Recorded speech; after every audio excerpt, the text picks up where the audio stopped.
3 words from my doctor that changed my life. I was stunned. It is the second most common cancer among men in America. Within days of my recent diagnosis, I decided to make this public so that I might spread the word about early detection and the need to have annual prostate exams. 15 seconds. I consider myself very healthy. In 54 years, I've had 1 operation for a hernia. I probably averaged 1 or 2 sick days a year and train almost daily for triathlons. You're talking about someone who, on average, during the season is working 2 and 3 hours working out, biking, running, swimming, and loves it. He's in the best shape he's ever been in. But while I can control my fitness, I have no say in my family history or my age. My father, David Dick, discovered he had prostate cancer at 63. He pushed me in my 40s to start having annual prostate exams. He wanted to make absolutely sure that you knew how important it was. And it's not something to put off. My father passed away last July after a 17-year fight against prostate cancer. A family history of the disease, especially a father or brother, makes it more likely you will get it. And after the age of 50, it's estimated 1 out of every 4 men will get prostate cancer. Also, African American men have a higher chance of getting the disease. This is probably the best picture I have here. In my late 40s, I started seeing Lexington urologist Dr. Fred Hadley for annual prostate exams. That area is a little darker than all of this. So that might give you a little suspicion. So each visit, he took blood to measure my PSA level.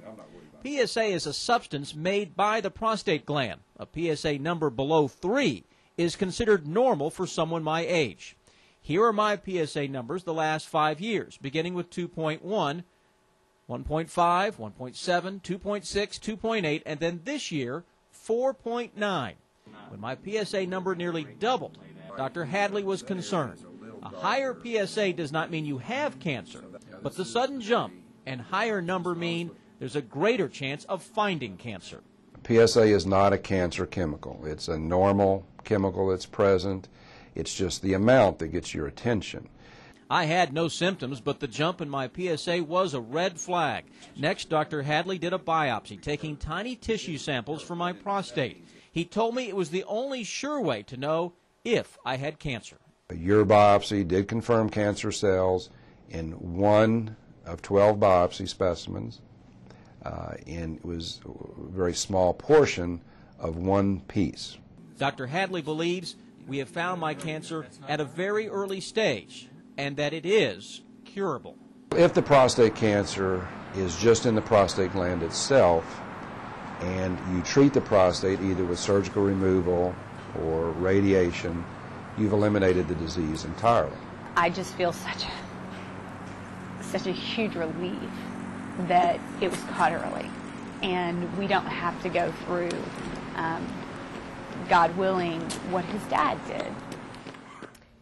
Well, we are shocked, but we are also glad, in a way, that now you can be such a good steward for so many other people and be a good light for them. I think what people want to know now, prostate cancer, and how aggressive is it? Right. The good news, Amber, and thank you very much. The good news is prostate cancer generally is a slow-growing, less aggressive cancer. If I had not gone in for all those annual prostate exams, it's possible that I could have lived many years with no symptoms. But in that time, the cancer likely would have grown and possibly spread beyond the prostate, and that's not what you want. That's right. Well, we are here for you. Thank you know that. I know that. But the viewers are going to want to know, because you're going to be gone for us from some time. So how can people keep up with you and kind of know what you're going through as we go through this process? Well, as you know, I've never missed much work. I've tried not to. No. But I am going to elect to have surgery and have the prostate removed. And so that's going to require that I be off the air for a good part of December, unfortunately. I'd rather be here with you and TG and We'd Rob. love to have you here. But to stay connected to our viewers and to spread the word, as you mentioned, about early detection, we have set up a special section on WKYT.com on prostate cancer. You can find that link to my blog, also a Facebook page, facts about the disease and places to get more information. Look for Living with Prostate Cancer. And you will be back healthy and happy in no time, right? God willing. That's Thank right. You. You're Thank welcome. You.